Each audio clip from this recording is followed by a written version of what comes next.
What's going on, guys? It's Brandon back here today for the preseason game for BFR. This game was played at Little Caesars Arena against the Detroit Red Wings. And overall, it was a good start, not the greatest finish, but they Hawks won. So that was a pretty good thing. Yesterday's game was at 6:30, so Central Time. So if you missed it, the highlights are up, so you can go watch those.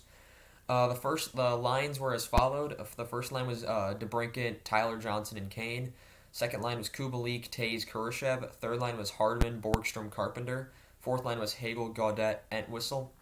And on defense, you had on the first pairing McCabe and Seth Jones. On the second pairing, DeHaan and Murphy. And on the third pair, Galvis and Caleb Jones.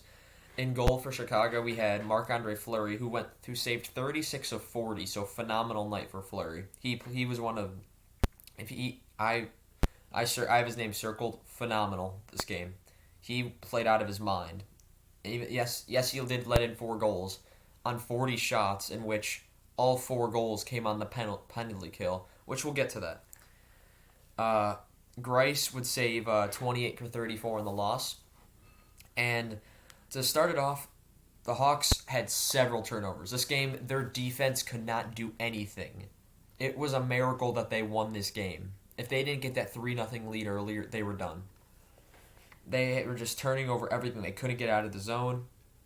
But at 17-12, Detroit takes a penalty. It's Smith for hooking.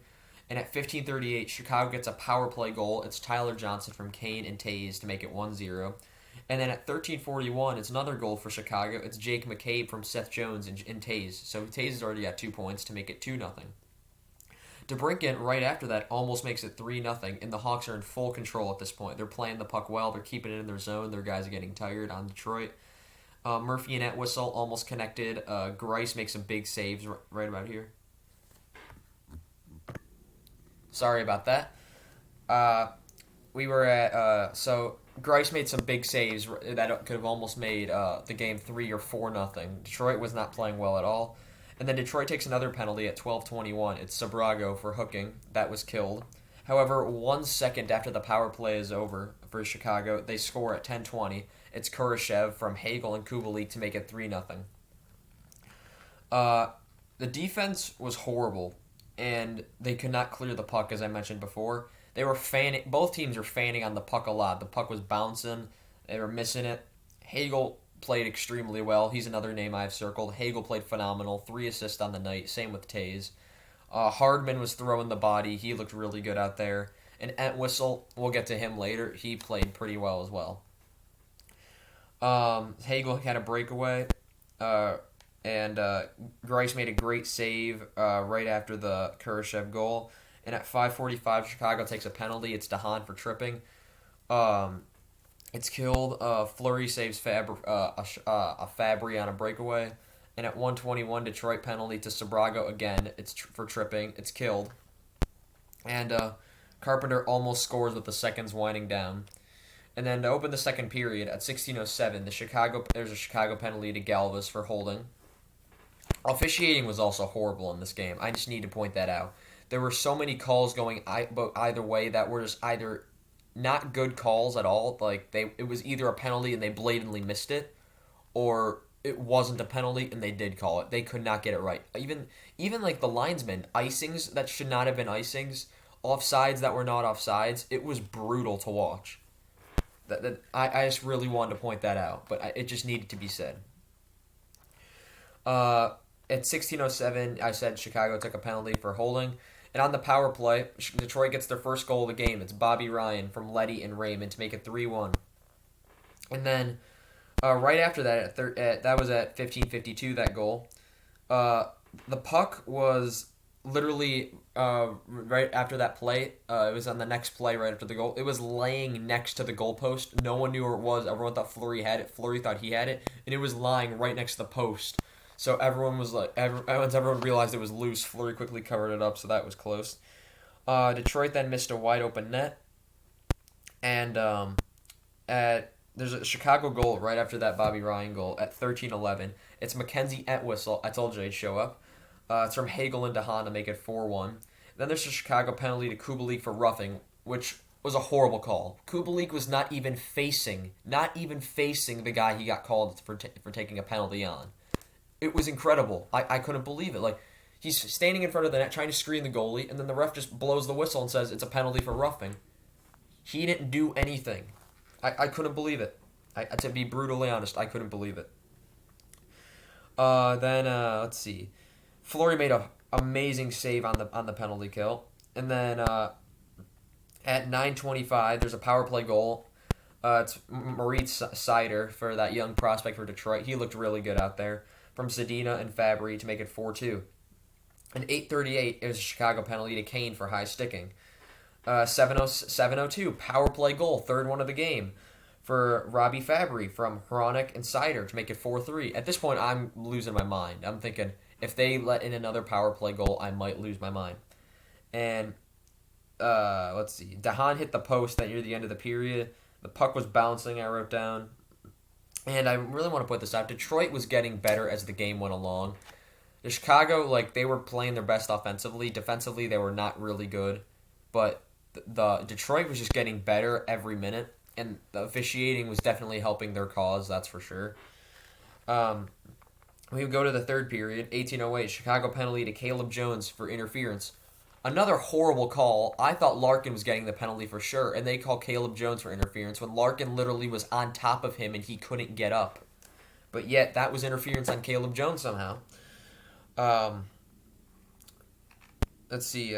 Chicago penalty should have been called at another one. A real penalty should have been called after that.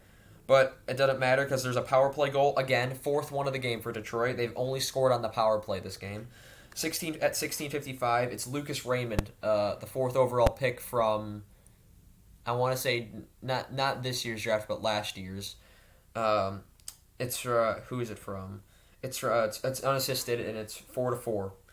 I was very angry. I'll just put it that way. And then, let's see. Both teams got very physical in the last 10 minutes of the third. And both teams the body was flying, guys were falling down, people getting hit. And there was an incredible save by Fleury. I've already seen it on highlights everywhere. Fleury went from one side to the other. It looked like something Dominik Hasek would have done back in the day. It was a phenomenal save. If Fleury plays like that this entire year in Chicago, they're going to be a great team with that goaltending. And the question is, can the defense hold up that great goaltending? And then at 9:40, there was a goal. It was from Chicago to make it 5-4. It was Mackenzie Entwistle from Hagel. So Hagel got his third point on the night. So a great night for Hagel. Entwistle gets 2 goals, making a standout performance for him to try to be on the roster. And then with 12.7 seconds left, there's an empty net goal for Chicago. I thought they were going to lose it and send it to overtime and then lose. It was Alex DeBrincat from Kane and Taves. If Taves gets his third point, Kane gets his second. And Chicago would win the game. And after that, they did a for-fun shootout. The shootout was just for fun. Both teams agreed at the start of the game that they would just do a shootout no matter what the score was afterward. So I watched that, and there was... So Detroit went first. It was Larkin went first. He missed. Taves would also miss. Raymond then went for Detroit, would miss. Kane would miss. Fabry would score, so that put the pressure on Chicago, and it was DeBrincat who would score to tie it up at 1-1. Then Bobby Ryan would go, he would miss. Kubalik would go then, he would miss. Zadina would go, he would miss. And Tyler Johnson would go, and they would win. And Chicago wins the game and the shootout. And there was one more thing I wanted to point out. The goalie was already been pulled, and from Detroit by the end of the game. I just saw this written small in my notes because I was running out of space to write. There was an absolute bullcrap icing call. I just wanted to mention that. Letty was not even moving not even moving at his normal speed. Let alone he was moving slower than a turtle, and they called it icing. And that's when I wrote down the officiating sucks this game because it just needed to be pointed out. It needed to be said. It needs to be fixed. If I see a game like this again, and I know I will see the game like this again, it's frustrating to see calls like this happen, and it's horrible for the game when bad calls are being made. I love this game. It's my favorite sport. It's my favorite thing in the world. And when I see its reputation taking a hit because of calls like this, it sucks.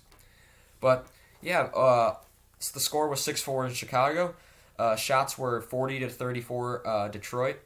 Hawks were 1 for 3 on the power play, and Detroit was 4 for 5. The penalty kill was awful. Literally awful. And that's gonna be the title of this video. I'm probably just gonna make it. I'm gonna write the score and I'm gonna make it the what was the Chicago Blackhawks penalty kill. That's what I'm gonna write down. Fleury gets none of the blame in my opinion. He played phenomenal. The penalty kill is the reason the Hawks single-handedly almost lost this game. But that's all I have for you guys today. Thank you guys for watching, and I'll see you guys next time. Next game is Thursday. They're playing in Minnesota. I'll be there to cover that. Then the last preseason game is on Saturday at home against Minnesota, and I'll be covering that on. It should be the videos coming out on Friday and Sunday. So we'll see how that does, and I'll see you all guys next time. Thank you guys for watching. Bye.